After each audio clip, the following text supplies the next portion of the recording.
Government Information Finance Management Information System GIFMIS reactivated after Wednesday fire interruption. Federal government records success on supply of essential commodities nationwide. OPEC, Russia and other allies outline plans to cut oil output. Plus, China's manufacturing prices plunged further in March with consumer inflation easing. This is Business Express on the network service of the NTA. We're reaching you from Abuja, the nation's capital, and I am Muplang Dakok. Happy Good Friday.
The Accountant General of the Federation, Ahmed Idris, has confirmed the reactivation of the GIFMIS platform that was interrupted Wednesday after a morning fire that affected the cooling system of the server. He confirmed the commencement of transactions by ministries, departments and agencies, assuring that no funds belonging to the nation's treasury was affected in the accident. Leah Katung Babatunde reports. I'm glad to inform you that in less than 24 hours since the incident, we are able to rectify the cooling system, and we test run the system to ensure its workability. And right now, our servers are up and doing. Accountant General of the Federation, Ahmed Idris, affirming that power has been restored to the server, taking his time to put the platform to test. He also advised all public finance officers to resume necessary transactions. Mr. Idris restated his earlier position on concerns over COVID-19 funds occasioned by the fire outbreak. No kobo is kept in the treasury. We do the paperwork, and no critical paper, no critical document is missing. The integrity of the building is a lesson taken by the Office of the Accountant General, which prompted the siting of a fire station on the premises, along with necessary architectural and security corrections. Meanwhile, the Central Bank of Nigeria, CBN, says it will create a $163 million fund to combat the impact of the coronavirus pandemic and allow banks to give their customers more time to repay loans. Participating financial institutions are hereby directed to provide new amortization schedules for all facilities for their beneficiaries. 2. Interest rate reduction. Interest rates on all applicable Central Bank of Nigeria intervention facilities are hereby reduced from 9% to 5% per annum for 1 year, effective March 1, 2020. 3. Creation of a targeted credit facility. The CBN hereby establishes a facility through National Microfinance Bank to the sum of about 50 billion naira for households and micro, small and medium enterprises that have been particularly hit by COVID-19, including but not limited to hoteliers, airline service providers, healthcare merchants, and etc. To speak more on financing small businesses and homes in the wake of coronavirus pandemic is the Managing Director, NISAL. He is Abubakar Abdullahi Kure. It's good to have you on Business Express today. Nice to meet you too. Okay. Yeah. So NISAL is a non-bank financial institution owned by the central bank, and it's specifically targeted at agri businesses. Yeah. So give us in specific terms what the NISAL is doing at this time of the lockdown as a result of the coronavirus. Thank you so much for the question. NISAL is actually not owned by central bank. Okay. Just correct the conception. NISAL is owned by Bankers Committee in conjunction with NISAL and also in conjunction with NIPOST. Okay. Yeah, of course, shareholders. Virtually, they are more of consideration in terms of shareholding. Okay. But NISAL is principally owned by Bankers Committee. Okay. NISAL was set up with the objective of providing financial access to those that are financially excluded. Basically, those that are lower segment of society, either because they don't have bank accounts, their asset value is low, the banks exclude them. So what NISAL has tried to do is to provide them loans that are available for lower segments.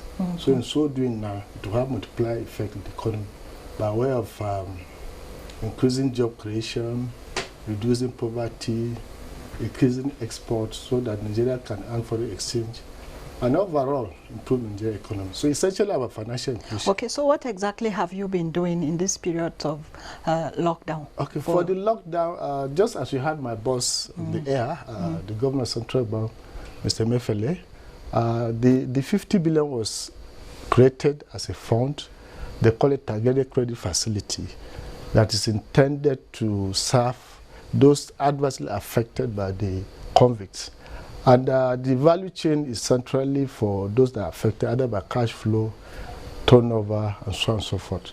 So what we're going to be looking at are businesses that are affected. Those businesses along the hotel businesses, along these airline service providers, as well as hoteliers, accommodation, restaurants, even agriculture value chain. Also, household too are also included, as well as trading. So what has been the response so far? The response has been quite encouraging. We did a lot of awareness through social media. Currently, we have about 70,000 applications on the portal. My staff are actually working remotely. I must commend them in spite of these disruptions of movements. They have taken upon themselves to work offline at their various houses. So currently, applications are being processed. I will encourage Nigeria to actually, those who have genuine case to apply, will look into it and provide them the loans. The loans are of two categories. We have household, maximum 3 million. We have SME, maximum 25 million. Okay. So what are those determining factors that can qualify either an individual or a group of persons to access this finance? Let me start by saying that it's not a grant. People should know that bankers all over the world don't give grants. Determining factors are simply those value chain business I mentioned, and you have to show evidence through your cash flow that you have been adversely affected. And also, we have made some level of collaterals just to guarantee for repayment. Collateral are just a mechanism to ensure that applicants or beneficiaries of this law actually pay.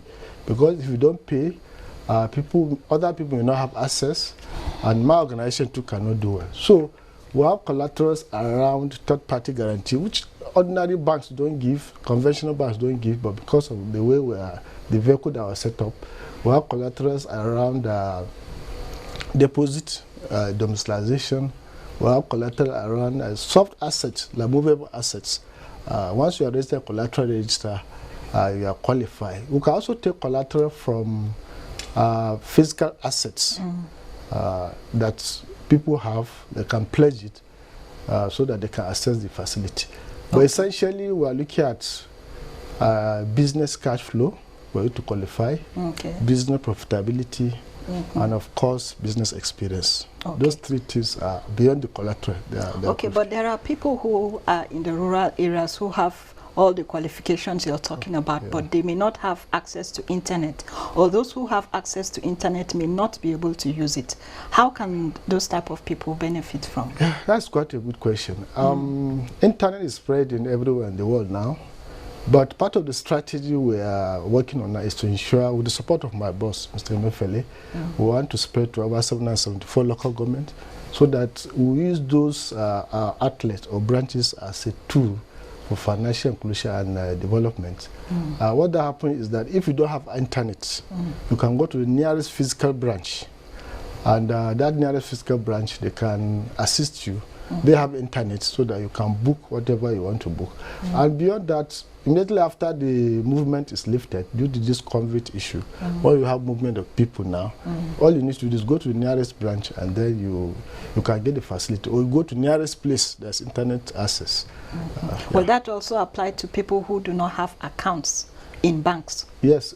If you don't have account, for you to get a loan everywhere in the world, you must have to have accounts. Okay. But if you are doing just funds transfer, then there are channels we can do that we don't need to have an account. For instance, you can have prepaid card or wallet card. These are cards that you can use. But if you need to do loan with us, certainly it then means you have to open accounts. And as I've said, I want to ensure geographical spread across the country so that you don't need to travel very long before you open up. You must have to have an account, because that's the only way you can monitor the loan, monitor recoveries, monitor your performance on the loan. Okay. What would be, or what is the cost of default of payment? Well, the cost of default is huge. One, you'll be recorded in credit risk management as you have defaulted. That means you cannot take further loan. Central Bank, in its wisdom, has come up with what they call global standing instruction. That gives us right to offset your deposit anywhere you have it in the banking industry. So it means there's no escape route. If you default in our bank, you have amount in any other bank, we can use that platform to debit your account, create an account, offset your debt. And also, the collateral you pledge, either by way of guarantor or by way of assets, whether movable or fixed asset, we can service it to make repayment. We can also penalize you. That has not been worked yet, but if you delay repayment, there are penalties essentially around, monetary penalties around delay payment. But overall, I encourage people to pay because this is a welcome development. It's a SME targeted. It's targeted for ordinary people. If you pay, there are chances that another second person, your brother, your father, your wife, can get the loss. But if you don't pay, the second person can't get. So it's better to pay and you have a clean records, and the economy can grow from there. Okay. I was going to ask you what happens to people who have very micro businesses. It seems your micro finance bank does not capture those type of people, because you talked about 3 million naira upwards. Yeah, I'm giving you the maximum threshold. It doesn't mean the household, for instance, essentially microfinance are established for a lower segment of the society. Essentially about financial inclusion. How do you bring the lower people at the pyramid to the financial system so that they can have accounts, have deposits, and get loans? So coming from this convict now, the way it operates is that we have household loans, which is maximum of 3 million. So we have a loan even up to a minimum of 500,000. And a minimum of how much? 500,000. Okay. And all you need is third-party guarantee. And then, because we have softened it because of the global standing instruction, if you collect even 10,000, you don't pay unless you don't have money in any accounts. That's one of the best schemes that has happened to the banking industry. If it works well, there is no hiding place for anybody that take loan from the bank. Okay. Do you think that Nigerians are well informed about these measures that have been put in place for them to benefit from? Yeah, they are. We have created a lot of awareness to social media, as I've said. Incidentally, I've asked my team from the corporate communication to do a lot of work, and I think it has worked. Because a lot of people calling me, some of them commanding me, some of them telling us this and that. So it means people are responding. Currently, we have over 60,000 people on our portal, and that shows the level of response within just 1 week that the portal went live. Yeah. All right. Thank you very much. Thank you. Abubakar Abdullahi Kure for coming on the program. Malam Abubakar Abdullahi Kure is the managing director of Nisal Microfinance Bank, not managing director of Nisal, as I earlier said. Thank you so much. Thank you so much. Yes. Somehow. Thanks All a right. lot. Thanks a lot. So we'll take a short break now and Business Express returns. Let me assure Nigerians that all COVID-19 intervention funds are safe in the Treasury single account, and that government is still open to donations in this regard. Government has opened special accounts with 5 commercial banks which are directly linked to the Treasury single account. Donated funds are safe in the Central Bank of Nigeria. For verifiable information about the funds and other financial obligations of the federal government, please contact us directly at the Federal Ministry of Finance, Budget and National Planning. OPEC, Russia and other allies have outlined plans to cut their oil output by 10% and said they expect the United States and other producers to join in their effort to prop up prices hampered by the coronavirus. Known as OPEC Plus, said a final agreement is dependent on Mexico signing up to the pact after it pulled out at the production cuts it was asked to make. The planned output cuts by OPEC Plus amount to 10 million barrels per day, or 10% of global supplies, with another 5 million barrels per day expected to come from other nations to help deal with deepest oil crisis in decades. Gold prices surged over 2% to their highest in a month after the U.S. Federal Reserve announced a massive stimulus to combat the economic toll of the coronavirus pandemic. Here's a graphic presentation of the price of gold as well as the prices of other commodities on the domestic and global markets.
The World Bank has predicted a sharp fall in Nigeria's real gross domestic product growth as countries in sub-Saharan Africa head towards recession as a result of the ongoing coronavirus outbreak. In its update for the region, the World Bank said COVID-19 is driving sub-Saharan Africa towards a first recession in 25 years. The report released on Thursday noted that growth in the region had been significantly impacted by the outbreak and is forecast to fall sharply from 2.4% in 2019 to between 2.1 to 5.1% in 2020. The region's three largest economies, Nigeria, Angola, and South Africa, are expected to witness a sharp fall in real GDP growth as a result of persistently weak growth and investment. Meanwhile, the dollar dropped broadly after the Federal Reserve rolled out a $2.3 trillion to bolster businesses in its latest move to keep the U.S. economy intact as the country battles the coronavirus pandemic. How is the Naira exchanging for other international currencies? And on the global scene, stocks in Asia were mixed in Friday morning trade, with major markets across the region closed for the Good Friday holiday. Over to Amina Nujem.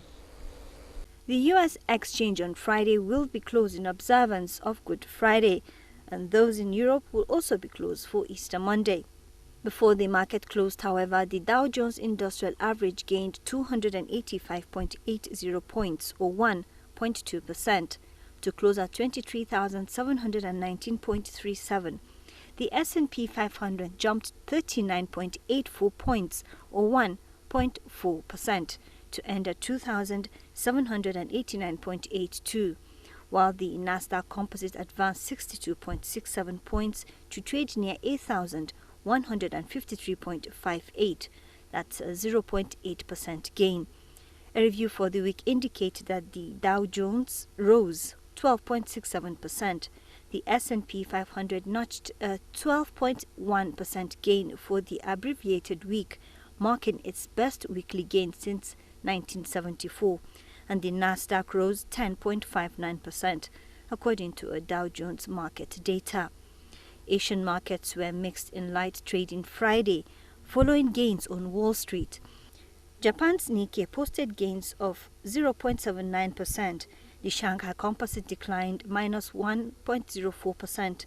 Markets in Hong Kong and Singapore will be closed for Good Friday. And in Africa, the equities markets were mixed. South Africa's JSE Top 40, Kenya Nairobi All-Share Index, Namibia Overall Index, and Ghana's JSE Composite were all positive, while Tunisia Tunidex was negative. And this is where we end this episode of the program. Don't forget you can access all previous episodes on YouTube, and you can communicate with us on Twitter. The handle is at NTA News Now, and the hashtag is BizX. We value your feedback, so do join us again on Monday for another package. As we continue the fight against COVID-19, remember to keep social distance while the lockdown is still in force. Also, wash your hands with soap under running water. I am Muplang Dakok.